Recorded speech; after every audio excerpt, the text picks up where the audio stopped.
Meus irmãos, Apocalipse capítulo 3. Apocalipse no capítulo 3, versos 14 a 22.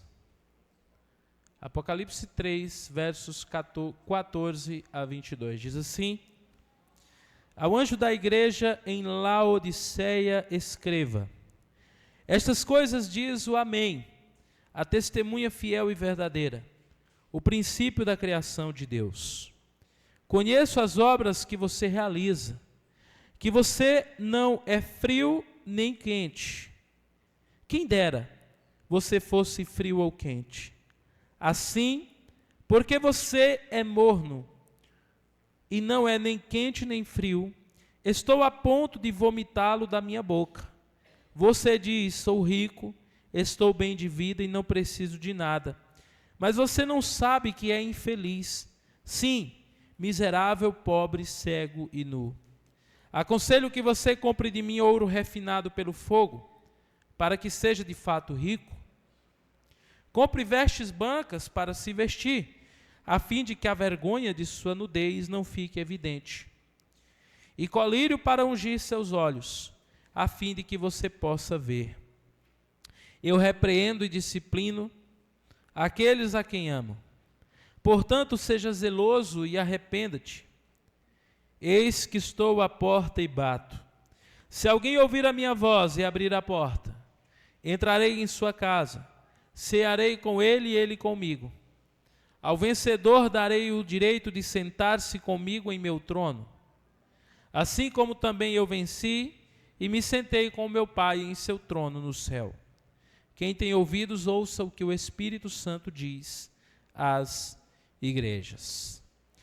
Senhor nosso Deus e Pai, Deus, estamos reunidos aqui mais uma vez diante da Tua palavra. E a minha oração é para que o Espírito Santo de Deus possa estar usando esta mensagem e que ela venha de encontro aos nossos corações e que as nossas vidas sejam impactadas e transformadas pelo poder do Evangelho de Jesus Cristo. Deus, sonda o nosso coração, olha para dentro de nós, Senhor, mostra aquilo que na minha vida, eu, Fábio, precisa ser mudado, que precisa ser abandonado, e que eu preciso da ajuda de Deus, pois sem o Senhor não conseguirei. Que o Senhor visite a tua amada igreja nessa noite, e que o teu Espírito Santo atue com poder no meio do teu povo, e que, ó Deus, o Senhor seja exaltado. Deus, não a mim, Senhor, não a mim, mas ao nome de Jesus, toda honra, toda glória e todo louvor. Que o Senhor cresça e que eu desapareça, em o nome de Jesus. Amém e amém. Amém, meus irmãos? Graças a Deus, irmãos. Hoje nós vamos falar sobre a última das igrejas da Ásia Menor, a quem Jesus enviou uma de suas cartas, a igreja de Laodiceia. Meus irmãos, nós vimos aqui nas últimas semanas, desde o início do ano, que a palavra Apocalipse vem do grego e significa tirar o véu. Ou seja, Deus está revelando para a sua igreja os acontecimentos futuros, aquilo que há de acontecer. Tudo isso para trazer esperança para o coração do povo de Deus. Meus irmãos, o apóstolo João estava exilado na ilha de Pátimos, no final do 1º século. Havia intensa perseguição contra a igreja de Deus. E é ali, no primeiro dia da semana, num dia de domingo como esse, que o Senhor Jesus se revela ao apóstolo João. E ordena que ele escreva 7 cartas às 7 igrejas da Ásia Menor. Primeiramente, Jesus ordena que João escreva uma carta à igreja de Éfeso. Era uma igreja, amém, irmãos? Amém. Era uma igreja ortodoxa, era uma igreja firme contra o erro, mas que abandonou o primeiro amor. Também Jesus ordena que seja escrito à igreja de Esmirna, uma igreja pobre e perseguida, porém uma igreja fiel, e que Jesus diz que era uma igreja rica aos olhos do Senhor. Também a terceira carta é escrita à igreja de Pérgamo, uma igreja fiel em meio à pressão cultural, mas que estava tolerando em seu meio falsas doutrinas.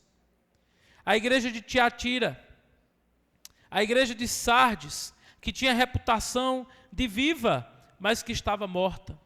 E, como vimos na semana passada, a igreja de Filadélfia, uma igreja pequena em força, uma igreja, irmãos, pobre, mas perseverante, e aos olhos de Deus era uma igreja rica, porque era fiel ao Senhor. E hoje, meus irmãos, a última das igrejas, a igreja de Laodiceia.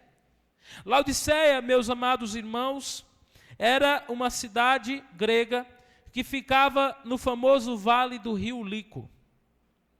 E ela ficava entre duas outras cidades muito conhecidas. Ao norte estava a cidade de Hierápolis e ao sul a cidade de Colossos, onde também havia uma igreja, e há aí na sua Bíblia, no Novo Testamento, uma carta aos Colossenses, aos irmãos daquela cidade. E a igreja de Laodiceia, meus irmãos, diferente de todas as outras igrejas que nós vimos até agora, porque a duas delas só houve elogios, Esmirna e Filadélfia. A quatro delas houve elogios, mas também houve críticas, exortações. Mas a igreja de Laodiceia, a última das 7 igrejas, só há exortações, não há um elogio a esta igreja. E é sobre esta igreja que nós vamos falar hoje. Meus irmãos, a cidade de Laodiceia era uma cidade famosa naquela época.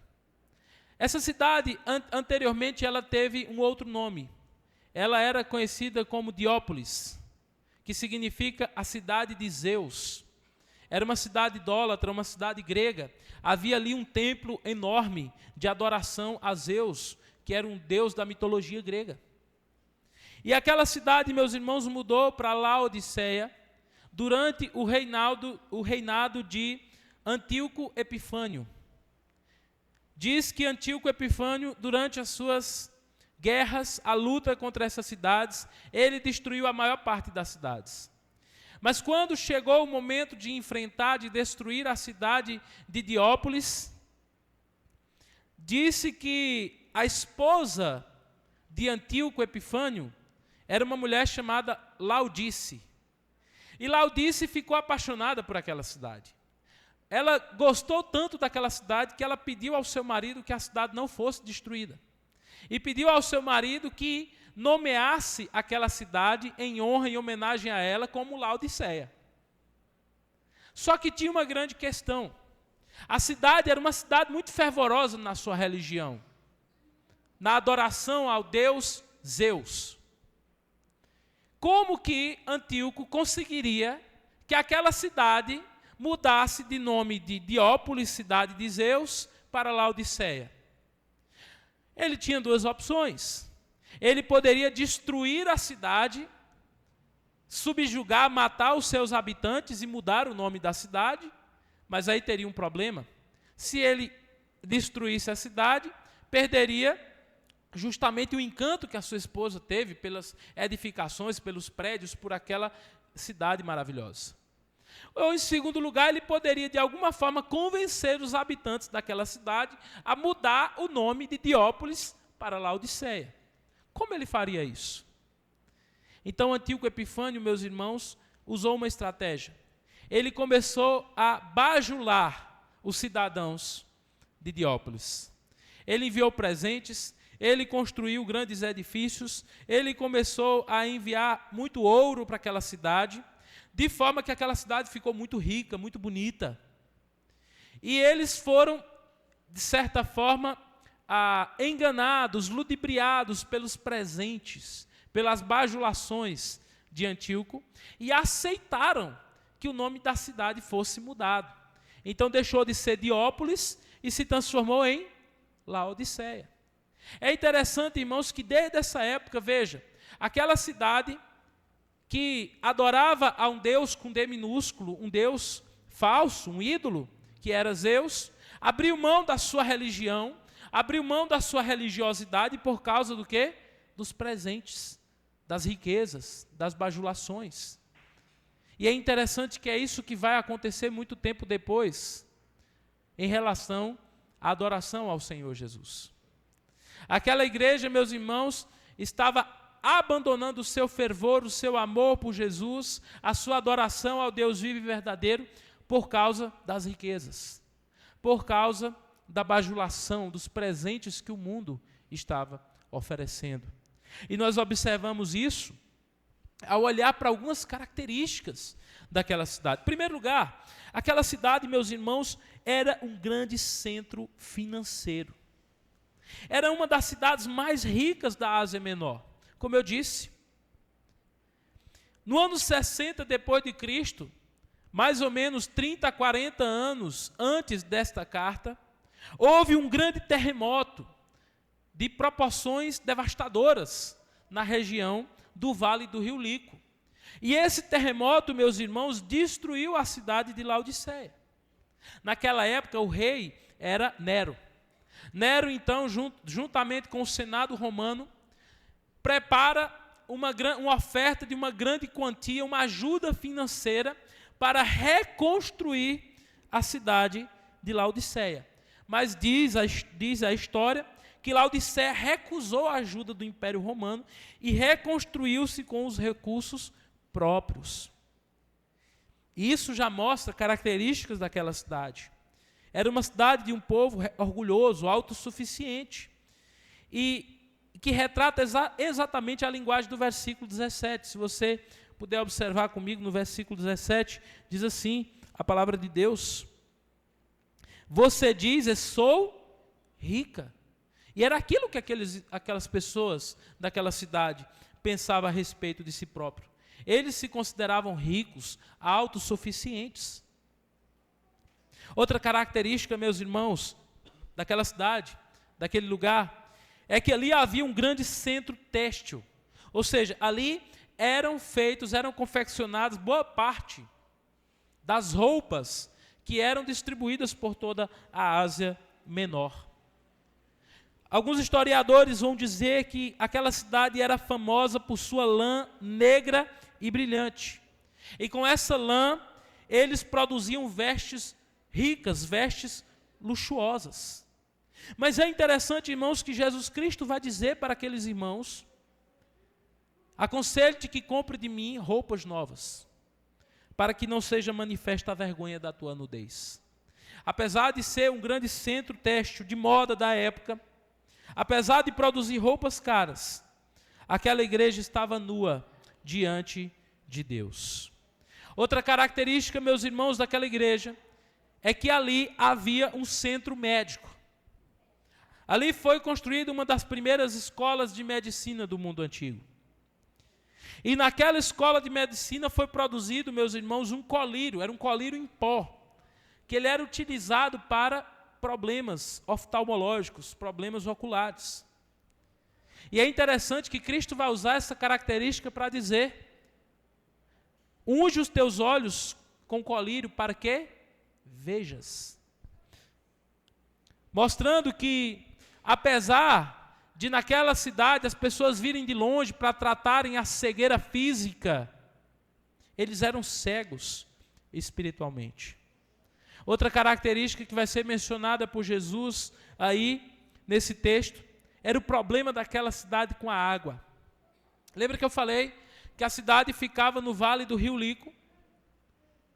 E havia na época, meus irmãos, a cidade de Herápolis ao norte e a cidade de Colossos ao sul. E Herápolis era uma cidade onde havia águas termais quentes. E as pessoas vinham de longe. A palavra Hierápolis significa cidade sagrada.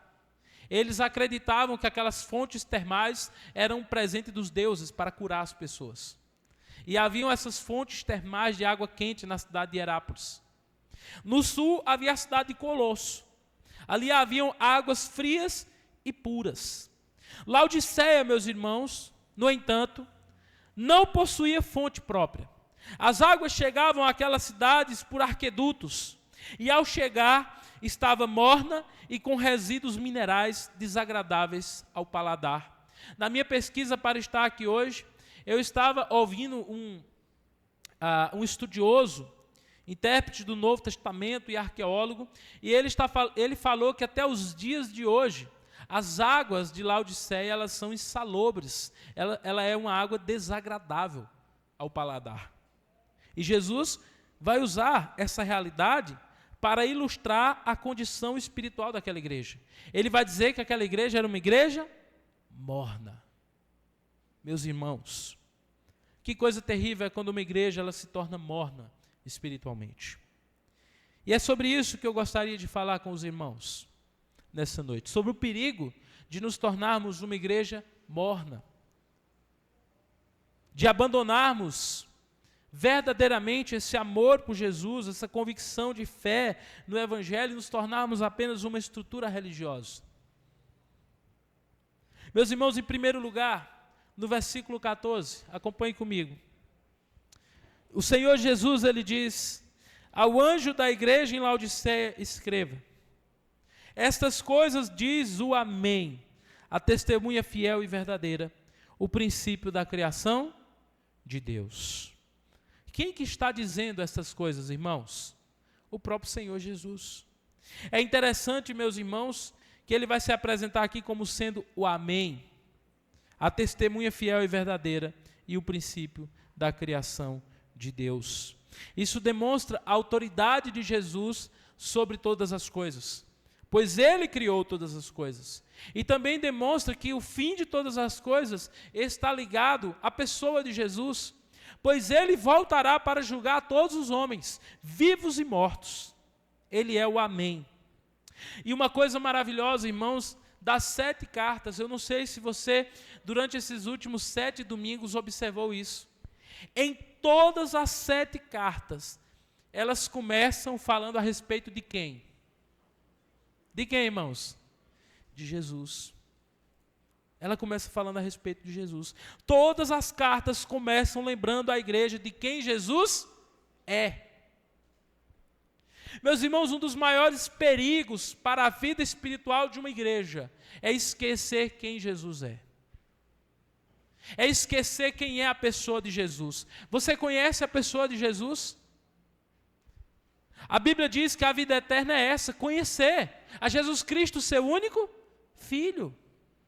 Conhecer Jesus, meus irmãos, não é apenas parte da vida cristã. Conhecer Jesus é a essência da vida cristã. Nós somos conhecidos a conhecê-lo. Conhecê-lo por meio da palavra de Deus, da doutrina, seus atributos, quem Ele é, mas também conhecê-los pessoalmente, através de nossas vidas. Conhecer por meio de um relacionamento verdadeiro com Jesus. Porque, meus irmãos, todas as cartas começam lembrando a igreja de quem é Jesus. Porque a maior parte dos problemas da igreja está relacionado com isso. Uma igreja que se esquece quem é o seu Deus, uma igreja que se esquece qual é a obra de Jesus, está fadada ao fracasso espiritual. Uma igreja que abandona Jesus Cristo, ela deixa de ser igreja. E é isso que nós veremos aqui hoje. Porque esse texto aqui, irmãos, que nós acabamos de ler, essa carta, vai mostrar uma igreja que estava vivendo sem Jesus. É possível que uma igreja, ela tenha fachada de igreja, nome de igreja, CNPJ de igreja, estatuto de igreja. É possível que ela tenha a programação de uma igreja, mas se Jesus não estiver no centro daquela igreja, ela não será uma igreja verdadeira. Porque meus irmãos, toda a estrutura, toda a essência da igreja está fundamentada na pessoa de Jesus. Ele é a pedra angular.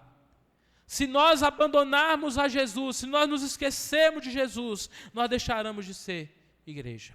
Deixaremos de ser cristãos. Em segundo lugar, versículos 15 a 17. Jesus vai falar sobre o problema daquela igreja. E ele diz, a partir do verso 15: conheço as tuas... Repita comigo, irmãos. Conheço as tuas obras. As obras que você realiza. Meus irmãos, ao ler essa parte da carta de Jesus à igreja de Laodiceia, nós deveríamos tremer. Porque Jesus lembra aquela igreja que ele nos conhece. Ele conhece as nossas obras.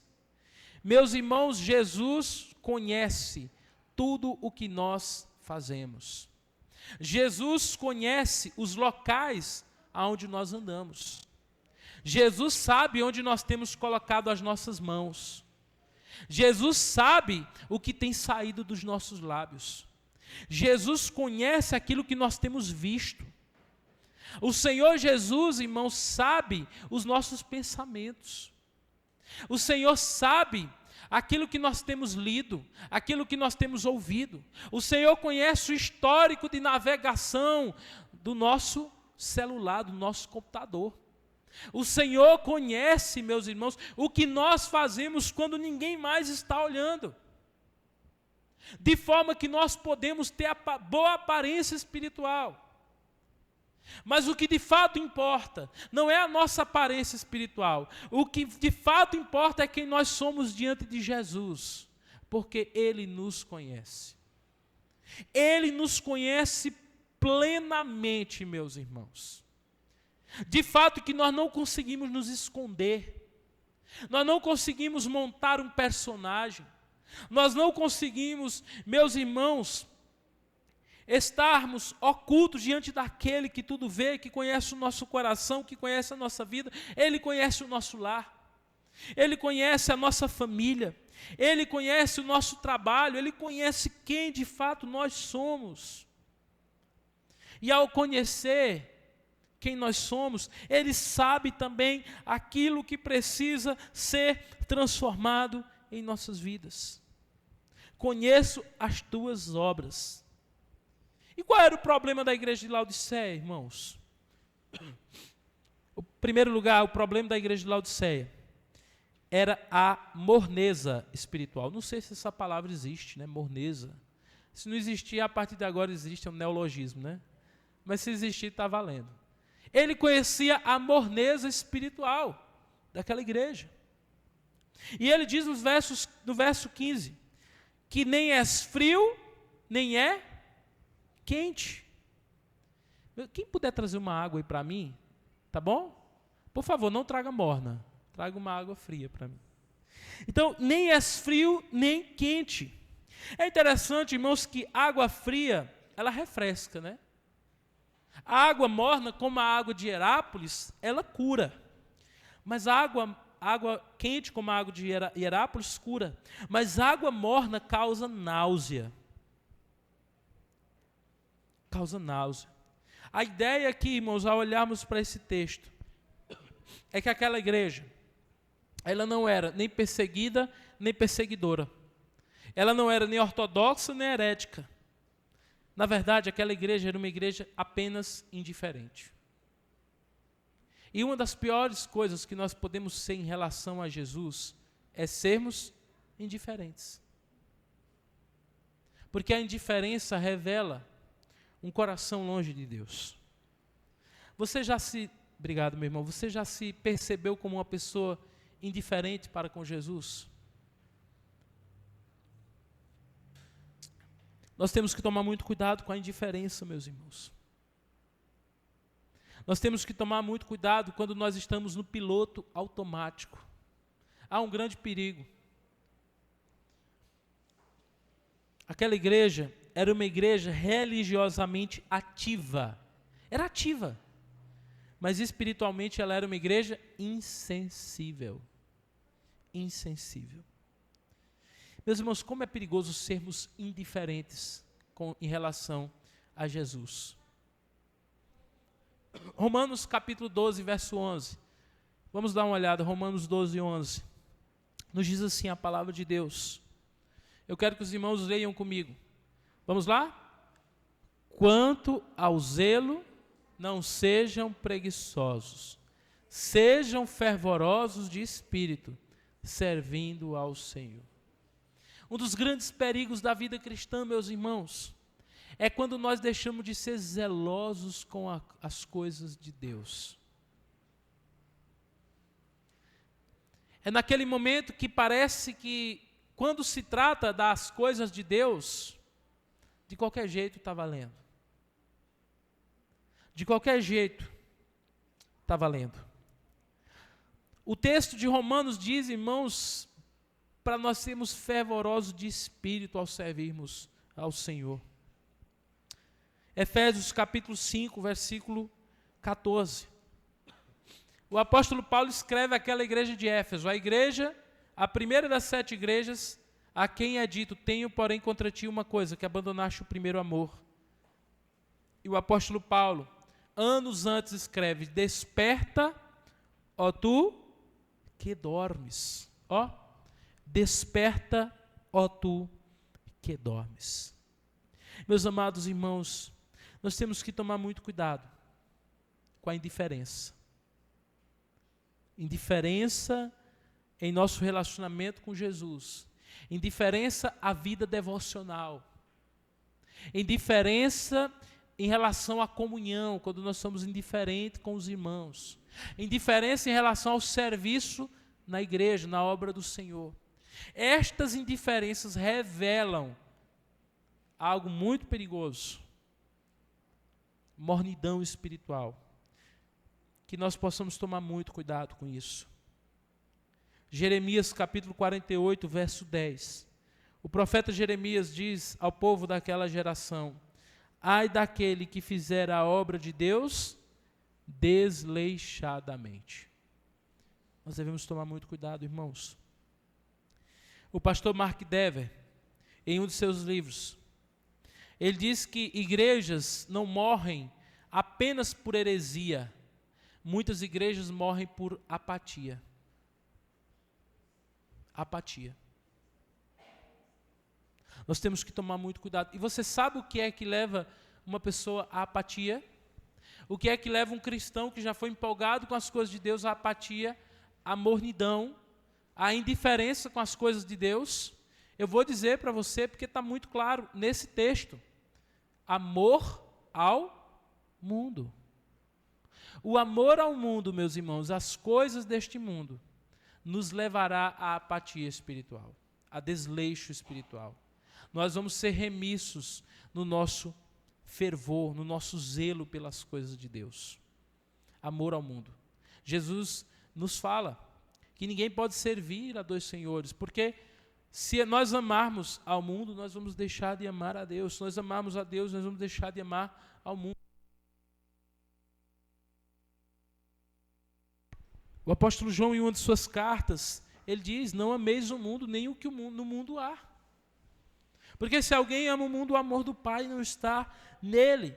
Aquela igreja passou a amar o mundo. Quando Jesus confronta aqueles irmãos dizendo: olha, você pensa que é rico, mas você na verdade é pobre. Eu te aconselho que compre ouro de mim. Ele está dizendo o quê? Aqueles irmãos preferiram as riquezas do mundo ao invés de Cristo. E nós devemos tomar muito cuidado, irmãos. Porque Cristo Jesus, ele sente repulsa por uma fé acomodada e autossatisfeita. Guarde essa frase, irmãos. Cristo Jesus sente repulsa por uma fé acomodada e autossatisfeita. Tanto que ele diz: estou a ponto de vomitar-te. A ideia aqui é que há uma repulsa àquela espiritualidade daquela igreja. E que pode ser um perigo para todos nós, meus irmãos. Outra coisa, outro grande problema daquela igreja, além da morneza ou mornidão, como você quiser chamar, espiritual. Qual é o certo, irmãos? Boa pergunta, né? Segundo lugar, outro perigo daquela igreja, o problema daquela igreja era o problema da autoilusão. Autoilusão. O verso 17. O que eles diziam a respeito de si próprios? O que eles diziam, irmãos? Rico sou. Verso 17. Os irmãos da igreja diziam, nós somos ricos. E Jesus diz o quê? Vocês são pobres. Veja, meus irmãos, aqui está o coração do problema, é o auto-engano. Eu queria falar um pouco sobre isso. O perigo do auto-engano.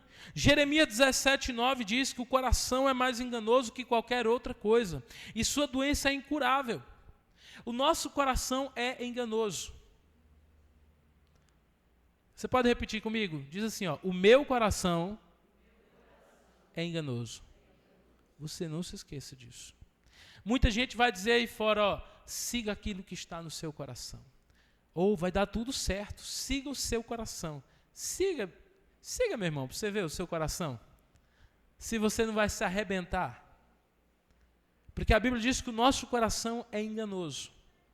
Muitas vezes o nosso coração ele traz auto-engano. Ele nos faz pensar que nós estamos bem quando nós não estamos bem. Ele faz pensar que nós estamos ricos quando nós não estamos pobres. Ele nos faz pensar que nós estamos bem vestidos, chiques, quando nós estamos nus diante de Deus. Ele nos faz pensar que nós estamos enxergando bem, quando na verdade nós estamos cegos. Era o que estava acontecendo com aquela igreja. Auto-engano. Meus irmãos, muitas vezes eu percebo meu coração querendo me enganar. Você percebe isso? Eu tenho clareza disso. O meu coração é enganoso. E quando eu digo coração, meus irmãos, estou falando dos desejos. Os nossos desejos, eles nos arrastam para longe de Deus. Nós temos que sujeitar, como o apóstolo Paulo diz. Quando ele diz assim, eu sujeito o meu corpo à escravidão, esmurrando-o, a fim de que eu possa agradar a Deus. O seu coração, meu irmão, ele é enganoso. E aquela igreja estava numa situação de auto-engano espiritual.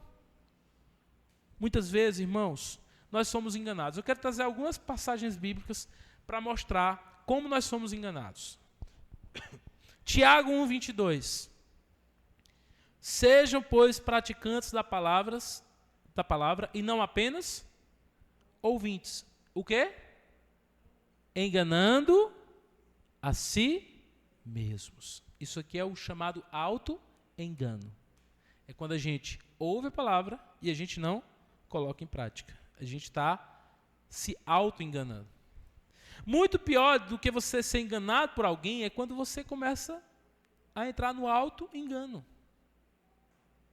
É muito difícil perceber que está sendo auto-sabotado, que você está se auto-enganando, que eu estou me auto-enganando. Tiago 1:26, no mesmo capítulo, aqui olha, vamos dar uma olhada, Tiago 1:26. Tiago também diz assim, se alguém se considera religioso, mas não refreia a sua língua, engana a si mesmo. O Tiago vai dizer de novo, você está se enganando. Mateus 7:21, Jesus diz, nem todo aquele que me diz Senhor, Senhor, entrará no reino dos céus, mas somente aquele que faz a vontade de meu Pai. Ou seja, há muitos que dizem Senhor, Senhor, mas estão se auto-enganando, porque não estão fazendo a vontade de Deus. Então, o que eu quero que você entenda com todas essas passagens é que você pode ser enganado pelo seu coração. Não siga o seu próprio coração, siga a palavra de Deus. Não siga o seu próprio coração, siga a palavra de Deus. É interessante que há 5 descrições que revelam a realidade daquela igreja. Não é o pastor Fábio que está falando, é o próprio Jesus. Quais são? Miserável, digno de compaixão, pobre, cego e nu. Já pensou alguém chegar e dizer isso a respeito de uma igreja? É meio complicado, né? Dizer isso sobre uma igreja. A questão aqui, quem está falando isso é o dono da igreja. E o dono da igreja é Jesus. E ele está dizendo que aqueles irmãos, Aquela igreja era miserável, digna de compaixão, pobre, cega e nu. Observe a ironia. A cidade era rica, mas a igreja era pobre. Havia um centro médico, mas a igreja era cega. Havia uma grande indústria têxtil, mas a igreja estava nua. Eles precisavam da riqueza de Cristo. Eles precisavam do colírio que vem do Senhor e que abre os nossos olhos. E eles precisavam das vestes de Jesus. E aí nós chegamos no final. Terceiro lugar, o conselho gracioso e o chamado de Jesus ao arrependimento. Eu disse que não há elogios para aquela igreja, mas eu não disse que não há graça. Porque por pior que seja a situação espiritual de alguém, Jesus sempre está disposto a perdoar. Se houver o quê? Arrependimento. Se a pessoa se voltar para Deus, não importa. Ela pode estar no fundo do poço. Ela pode estar vivendo uma vida totalmente longe de Deus. E Jesus termina dizendo: aconselho-te que de mim compres. Compres o quê? Ele vai usar uma linguagem comercial. Talvez para confrontar o orgulho financeiro daqueles irmãos, que tinham condição de comprar muitas coisas. E ele vai apresentar aqui 3 necessidades daqueles irmãos. Primeiro, ouro refinado. Ouro refinado. Ouro refinado aqui, meus irmãos, traz a ideia de uma riqueza verdadeira. Uma riqueza verdadeira. Segundo, vestes brancas. E eu só me lembro de Isaías 61:10. Eu só me lembro do trono do Cordeiro e uma multidão vestida de branco diante do Senhor. É interessante que aquela cidade ela era famosa por fazer roupas de lã negra. E há um contraste aqui. Porque as roupas que Cristo oferecia eram vestes brancas. E o branco revela o quê? Na linguagem bíblica? Pureza, santidade, perdão, transformação. Compre de mim vestes brancas, a ideia da justiça de Jesus. E por fim, colírio espiritual. Cristo é o único que pode transformar a realidade daquela igreja. E no verso 19 ele diz: eu repreendo e disciplino a quem amo. E aqui tem um ponto muito interessante, irmãos. Com tudo isso, Jesus está declarando o que para aqueles irmãos? Com tudo isso, aquela igreja de gente orgulhosa, aqueles irmãos que estavam longe de Jesus, qual é a declaração de Jesus no verso 19? Eu amo vocês. Isso para mim é muito forte, irmãos. Isso é muito forte. Olha o tamanho do amor de Jesus por nós. E quando Jesus nos disciplina, quando Ele nos confronta, é porque Ele nos ama. Eu repreendo e disciplino a quantos amo. A repreensão é prova de pertencimento. Hebreus 12:6 diz o que é que o pai disciplina o filho a quem ama. Quando nós somos, irmãos, confrontados por Jesus, quando nós estamos debaixo de disciplina, quando nós somos levados à casa do oleiro para sermos quebrados e reconstruídos pelas mãos do próprio Jesus, e muitas vezes esse processo é doloroso, muitas vezes esse processo confronta, muitas vezes o Senhor nos lança no fogo da provação, mas Ele faz isso, irmãos, para nos tratar, para nos transformar, porque Ele nos ama. A ordem é clara. Ele diz: sê zeloso e arrepende-te. E aí, esse é o ponto. Qual era o principal problema deles? É que eles estavam mornos, indiferentes. Então ele está dizendo o seguinte: arrependa-te e seja zeloso. Deus está nos chamando a sermos zelosos com as coisas do Senhor, irmãos. Você pode dizer amém? Deus nos chama a sermos zelosos, irmãos. A gente tem que sair do meio termo. Nós temos que abandonar uma vida cristã de mediocridade. O que é mediocridade, irmãos? Mediocridade é algo que está na média, que não é bom nem ruim, nem sou frio, nem sou quente, nem sou zeloso, mas também não sou totalmente apático. O Senhor nos chama, meus irmãos, a sermos zelosos, aqui no versículo 19. E por fim, o último chamado de Jesus àquela igreja é um chamado à restauração da comunhão.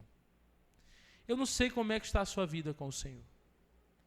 você sabe como é que está o seu devocional. Quanto tempo você tem dedicado da sua vida para orar, para ler a Bíblia? O quanto o seu coração bate forte e se alegra diante de Jesus? O quanto você tem sido zeloso para com as coisas de Deus? Eu não sei, você sabe e Deus também. E Jesus aqui nos chama, irmãos, a restaurarmos a nossa comunhão com Ele. No verso 20, vamos ler aqui, olha, todos juntos. Todos juntos? Eis que estou à porta e bato. Se alguém ouvir a minha voz e abrir a porta, entrarei em sua casa, cearei com ele. Veja, meus irmãos, essa é a parte mais dura desse texto. Porque apesar de revelar o grande amor de Deus, o grande amor de Jesus, revela também um grande perigo para nós. Nós gostamos muito de usar esse versículo para evangelizar, né? Eis que estou à porta e bato. É bonito, dá para usar. Mas não é isso que esse texto está falando. Jesus não está escrevendo para descrentes, eis que estou à porta e bato, abra a porta do seu coração. Ele está escrevendo para uma igreja. É como se Cristo aqui, nessa passagem, está fora da igreja. Isso é muito sério, né, irmãos? Ele está fora da comunhão, está fora da vida, está fora do relacionamento. E muitas vezes, irmãos, Jesus pode estar fora. E ele diz, eis que estou à porta e bato. Eis que estou à porta e bato. É interessante que quando nós estudamos as cartas do Apocalipse, os intérpretes da Bíblia, eles vão trazer, tem 3 visões sobre como interpretar Apocalipse de 1 a 3. Perdão, 2 e 3. 3 visões diferentes. Você conhece? São 3. Você tem a visão histórica, a visão espiritual e a visão profética.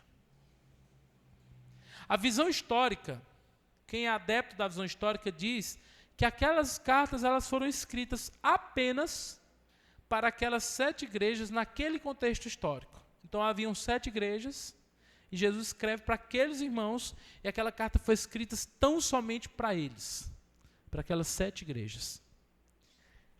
A segunda visão é a visão espiritual. Nessa interpretação, entende-se que o número 7 significa o quê? Completude.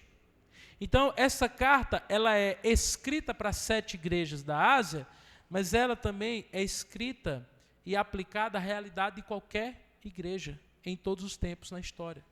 Então, ela tem uma aplicação espiritual também para nós, nos dias de hoje. E tem a terceira visão hermenêutica, a terceira forma de interpretar, que é conhecida como a visão profética. Eu não sou muito adepto dessa visão. Mas ela diz que, segundo os defensores dessa visão, cada igreja representaria uma era da história da igreja. Então, são 7 igrejas, representariam 7 eras da história da igreja.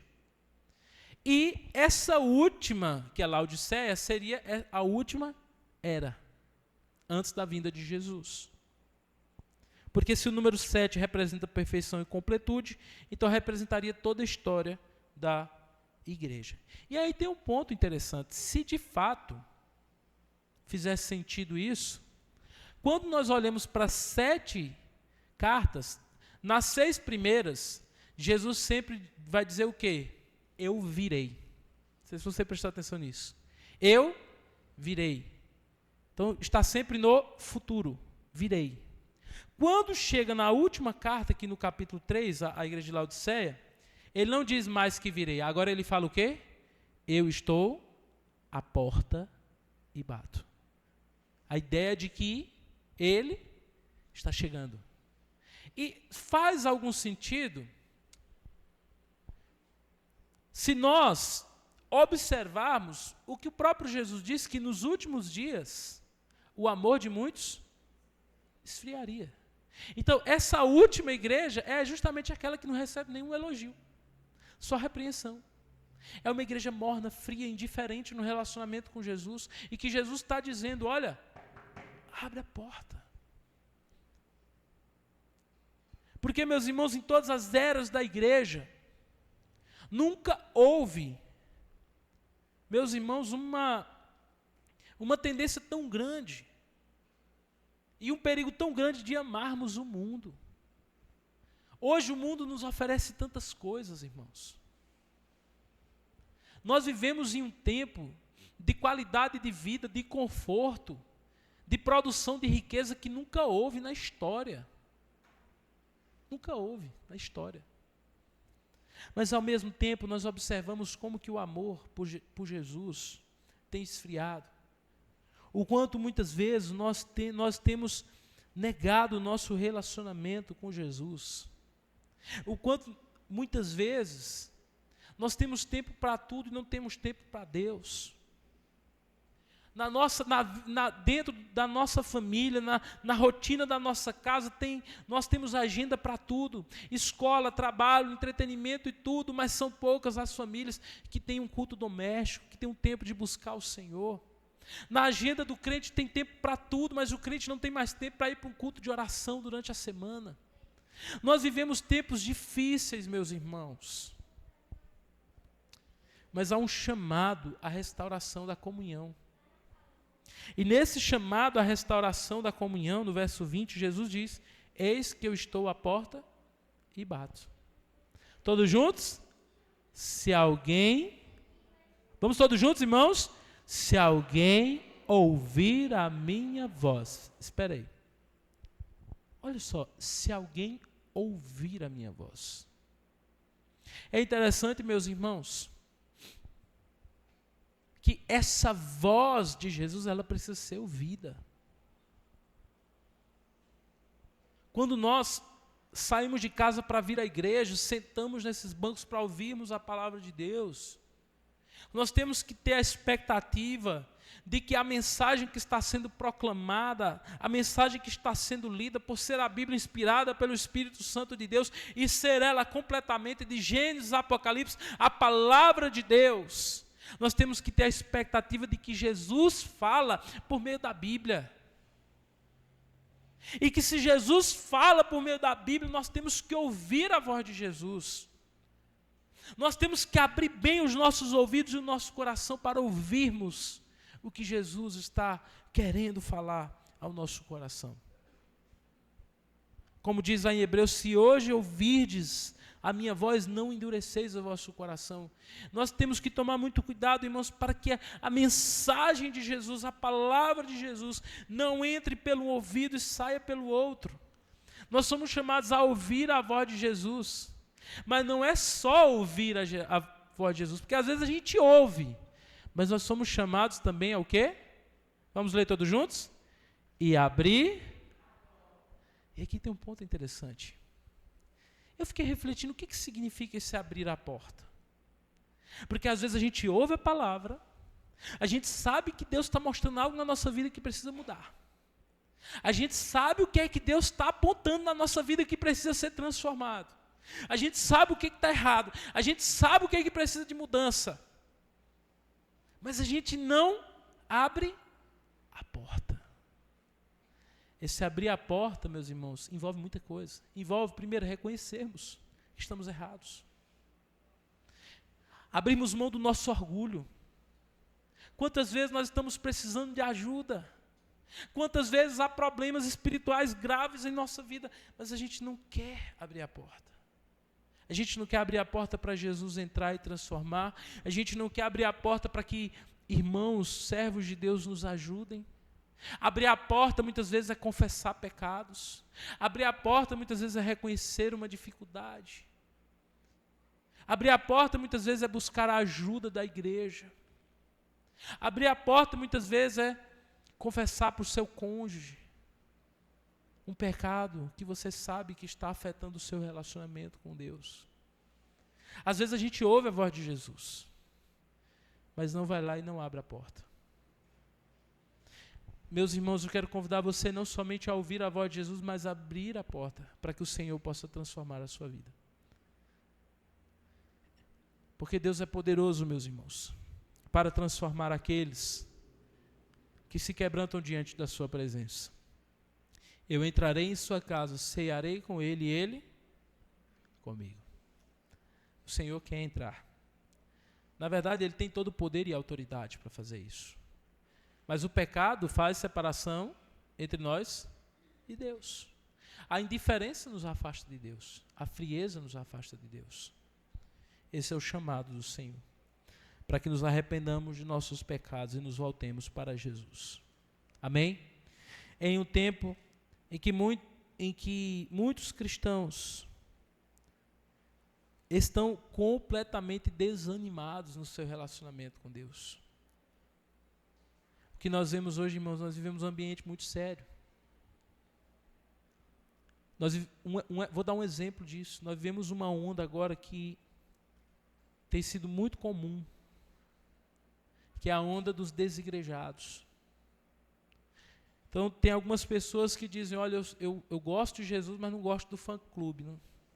Eu quero Cristo, mas não quero saber da igreja.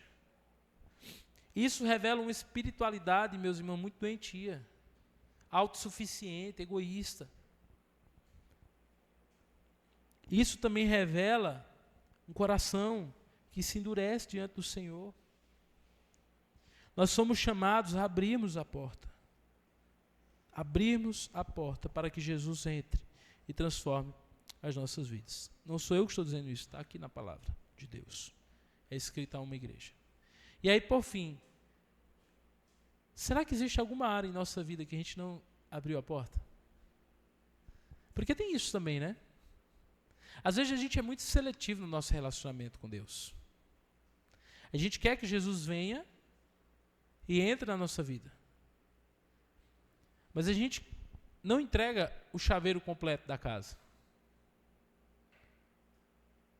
A gente entrega certas chaves, mas sempre tem um quartinho lá que a gente tranca e bota a chave no bolso e diz, aqui não, Jesus, aqui sou eu. Aqui é comigo. Eu não sei qual é a área da sua vida que você não tem reconhecido o senhorio de Deus, que talvez você não tenha aberto a porta para que Jesus reine em sua vida. Talvez seja a sua vida financeira, talvez seja no seu relacionamento conjugal, na sua vida sexual. Eu não sei qual área, mas você sabe, eu quero convidar você a orar nesse momento. E você vai pedir ao Senhor que possa entrar na sua vida. Eu quero que você reconheça e confesse diante de Deus áreas da sua vida que você percebe que precisam ser transformadas por Deus. Se você percebe que é na sua vida devocional, ore a Deus e diz, Senhor, me levante, me dê fervor, me dê zelo para eu buscar o Senhor.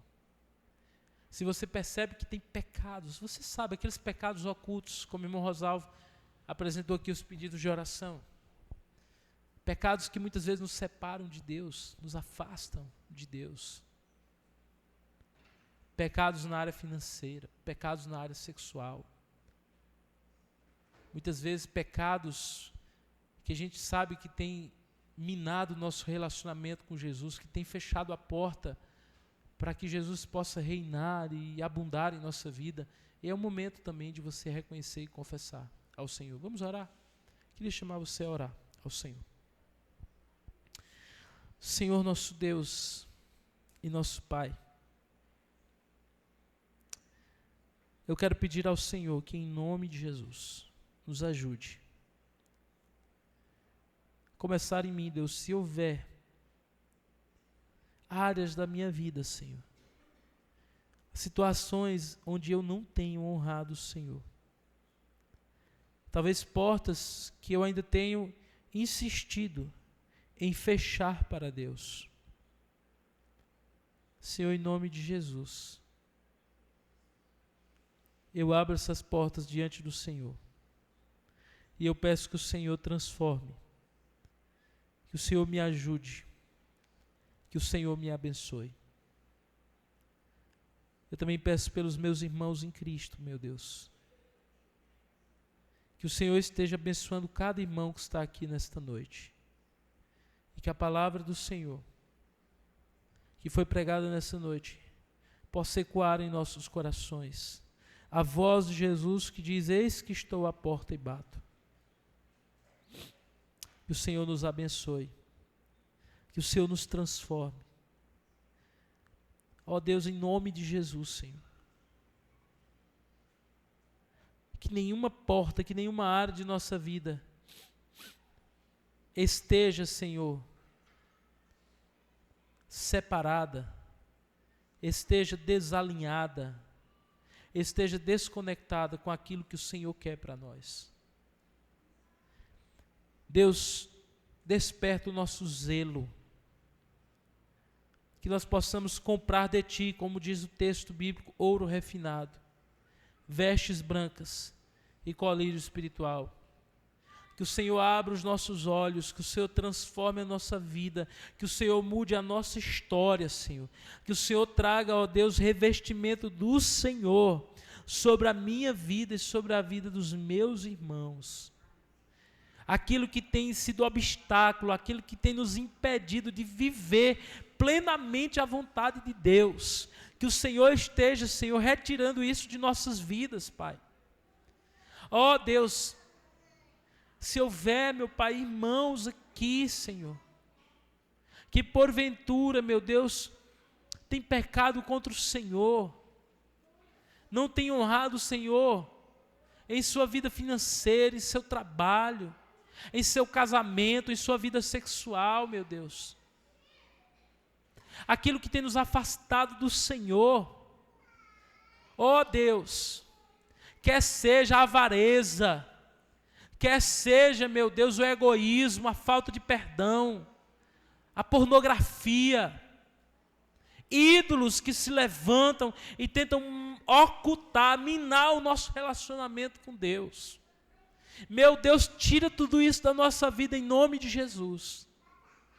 Nos transforma completamente, Senhor, para o louvor da Tua glória. Que o Senhor abençoe esta igreja e que nós sejamos uma igreja fiel ao Senhor. Em nome de Jesus. Amém e amém.